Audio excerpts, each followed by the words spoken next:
वापिस एक बार अगर हमारे रामगिरी महाराज के तरफ गांडू ना समजलं पाहिजे ना,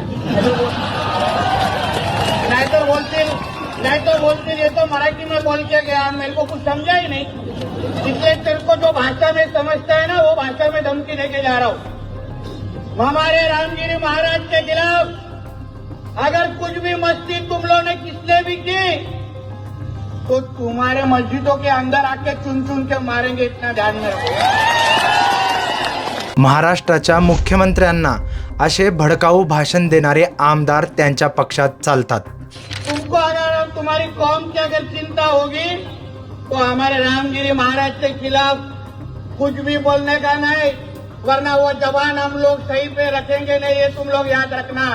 त्यांना त्यांच्या कॅबिनेटमध्ये नेहमी हिंदू मुस्लिमच्या नावाखाली समाजामध्ये द्वेष पसरणारे नेते चालतात, पण फडणवीसांना गरिबांसाठी, दीनदलितांसाठी, मराठ्यांसाठी आणि सगळ्यात महत्त्वाचं लोकशाहीच्या चौथ्या स्तंभासाठी म्हणजेच मीडियासाठी आवाज उचलणारे यूट्यूबर्स, इन्फ्लुएन्सर चालत नाहीत। मी असं का बोलतोय त्यामागे एक कारण आहे। तुम्ही बघा, भाजपाचे 4-5 आमदार सकाळी उठल्यापासून संध्याकाळी झोपेपर्यंत फक्त हिंदू मुस्लिमच्या नावाखाली द्वेष पसरवत असतात, पण फडणवीस त्यांच्यावर काहीच कारवाई करत नाहीत। पण दुसरीकडे जेव्हा लोकशाहीसाठी, मीडियासाठी आणि दीनदलितांसाठी, गरिबांसाठी यूट्यूबर्स बोलतात, मुक्ता कदम, रविराज साबळे आणि त्रिशूल पाटील सारखे यूट्यूबर्स बोलतात, तर त्यांच्यावर कारवाई होते, FIR होते। म्हणूनच मला फडणवीसांना प्रश्न विचारायचा आहे, अहो फडणवीस, कुठे नेऊन ठेवलाय तुम्ही महाराष्ट्र माझा? या महाराष्ट्राचं UP बिहार होत आहे, येथील कायदा सुव्यवस्था बिघडते, तुम्ही या महाराष्ट्राचे गृहमंत्री आहात। मित्र हो, तुमचं सगळ्यांचं स्वागत आहे आपल्या चॅनल सत्यशोधकवर। आज आपण याच मुद्द्यावर बोलणार आहोत की महाराष्ट्रामध्ये एकीकडे फुले शाहू आंबेडकरांचा विचार घेऊन पुढे जाणारे पत्रकार बोलतायत, पण त्यांच्यावर कारवाई होते, पण दुसरीकडे समाजामध्ये द्वेष पसरणाऱ्या आमदारांवर, महायुतीच्या मंत्र्यांवर काहीच कारवाई होत नाहीये, आणि यासाठी फडणवीस मुख्यतः जिम्मेदार आहेत। तुम्ही बघा, फडणवीसांच्या मंत्रिमंडळामध्ये राणे आहेत, आणि राणे काय म्हणतायत? ते म्हणतायत की येणाऱ्या कुंभमेळ्यामध्ये फक्त हिंदूंनाच अधिकार दिलं पाहिजे तिथं दुकान लावायचं। तुम्हाला माहीत आहे, हे जे राणेंचं विधान आहे ना, हे संविधान विरोधी विधान आहे, कारण की आपलं संविधान आर्टिकल 14 मध्ये, आर्टिकल 15 मध्ये, आर्टिकल 16 मध्ये, आर्टिकल 19 मध्ये, आर्टिकल 21 मध्ये, आर्टिकल 25 to 28 मध्ये प्रत्येक भारतीयाला अधिकार देतं की तो व्यवसाय करू शकतो। आपला संविधान धर्माच्या नावावर, जातीच्या नावावर, लिंगाच्या नावावर काहीच भेदभाव करत नाही। तरी सुद्धा राणे साहेब मंत्री असून असं बोलतायत, त्यांनी संविधानाची शपथ घेतली आहे मंत्रिपद घेताना, तरी सुद्धा त्यांना काहीच वाटत नाहीये। आणि सगळ्यात महत्त्वाचं, फडणवीस सुद्धा गृहमंत्री असून, राज्याचे मुख्यमंत्री असून काहीच बोलत नाहीत। हे तर फक्त राणे साहेबांचं झालं, असे खूप आमदार आहेत ज्यांनी महाराष्ट्राचं वातावरण घाण केलंय, पण फडणवीसांना काहीच बोलायचं नाही।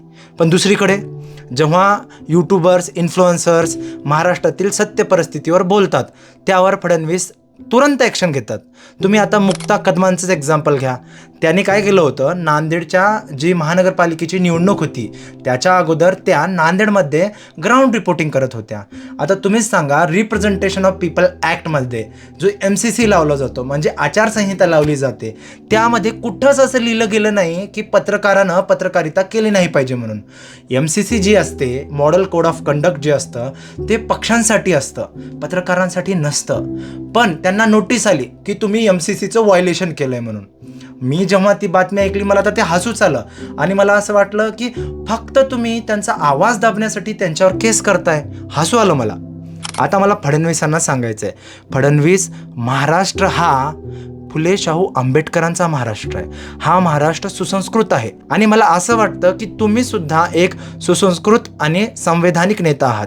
त्यामुळं तुम्ही येत्या काळामध्ये जिम्मेदारी घ्या आणि तुमच्या ह्या 4-5 आमदारांना शांत करा किंवा त्यांच्यावर कारवाई करा, आणि हे जे यूट्यूबर्स आणि इन्फ्लुएन्सर्स बोलतायत ना, त्यांना तुम्ही संधी द्या। तुम्ही एकीकडे तर म्हणतायत की सबका साथ सबका विश्वास आणि सबका विकास, पण जेव्हा कोणी बोलतंय तुमच्या विरोधात संविधानिक पद्धतीनं तुम्ही त्याचा गळा दाबताय, तुम्ही त्याला शांत करताय. असं करू नका. हे सगळं नॉर्थ बेल्टमध्ये होतं.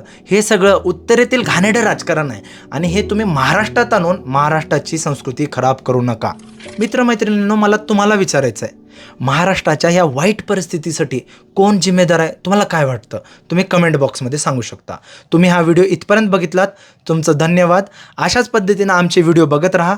आमच्या चॅनलला जर तुम्ही आत्तापर्यंत सबस्क्राईब केलं नसेल तर सबस्क्राईब करा. आमच्या व्हिडिओजला शेअर करा, लाईक करा आणि धन्यवाद. जय हिंद, जय महाराष्ट्र.